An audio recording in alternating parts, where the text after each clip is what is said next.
So intonation and stress. First of all, we have intonation. So intonation is the rising and lowering of your voice. It's that pitch level, the rising and lowering. Hear that? Rise and lower. Okay, that's the intonation pattern. I talked about intonation in terms of kind of rising at the end of sentences, yes or no sentences or questions, and lowering on most other sentences. We talked about choice intonation. We talked about all these different ways of using intonation. Now I want to talk about how it relates to stress and that sentence stress that we talked about.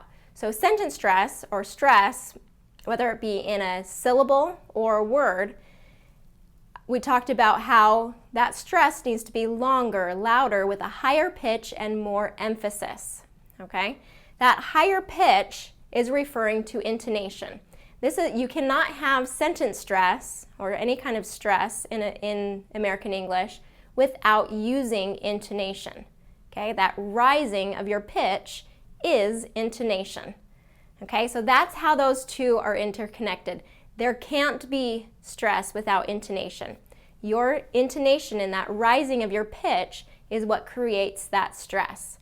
It's a little bit longer, it's a little bit louder, but it always has to have that little bit higher pitch or we don't have correct stress. So when we're referring to the rhythm, we always talk about that stress, that stressed word or that stressed syllable being those peaks. And then the valleys are those unstressed sounds. So we create this rhythm of stressed and unstressed sounds and syllables. So let's talk a little bit more about that connection between intonation and stress.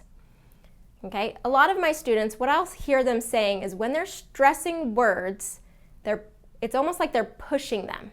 Okay, so they're saying them longer and louder and with more emphasis, and they're kind of pushing the word out of them.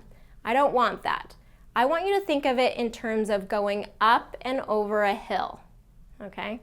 So when we're saying it longer and louder, it's because we're going up and down and up and down and up and down that hill, okay? So it can be, using this stress pattern or the rhythm of English, doesn't always have to be loud in those stressed words.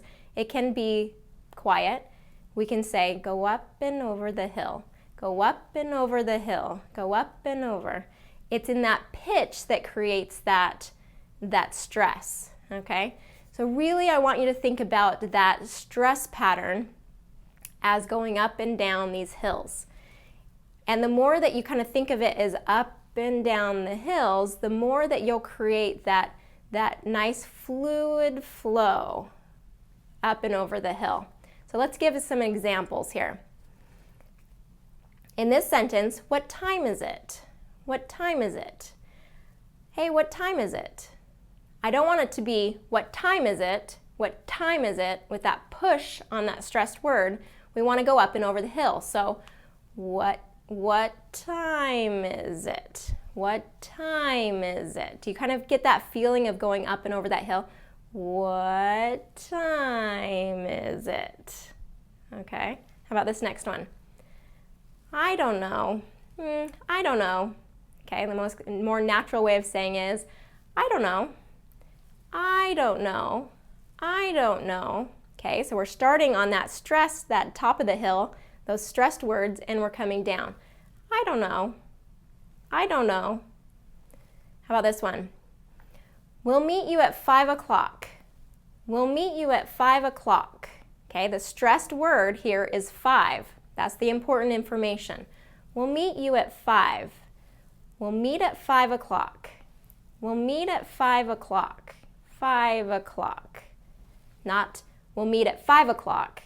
We'll meet at 5 o'clock. No, that's too forceful. It's just unnatural. We'll meet at 5 o'clock. How about this one? Very common here. Hi, how are you? Hi. Hi. It's not hi. Hi. We have to use that pitch and that intonation in there to create and to make that sound natural. Hi, how are you? Hi, how are you? Hi, how are you? And how about this? I'm great. How are you? How are you? Okay, it's that shifting intonation, okay? Hi, how are you? How are you? Gets shifted to, I'm great. Okay, I'm great. I'm great. How are you? How are you? That tone changes. How are you? Okay, we shift it to you because it's that shifting. The new information is not how are you, it's you. How are you? Okay, let's give a few other examples. Hi, my name is Samantha. Hi, my name is Samantha. My name is Samantha. And you could, in this situation, say name. My name is Samantha. My name is Samantha. It's great to meet you. It's great to meet you. It's great to meet you. Meet you. Meet you. Not it's great to meet you or great to meet you. It's great to meet you or great to meet you. There are a number of different ways you can stress the sentences, but I'm giving you a few examples here. Whose turn is it? Whose turn is it? Whose turn is it? Turn. You have to get that up and down the hill intonation curve. I've never tried it. I've never tried it. I've never tried it. I don't want to go. Okay, don't wanna, okay? I don't want to go. I don't want to go. I don't want to go. I don't want to go, or I don't want to go, depending on how you want to stress it. I don't want to go, or I don't want to go. Can I get a glass of water?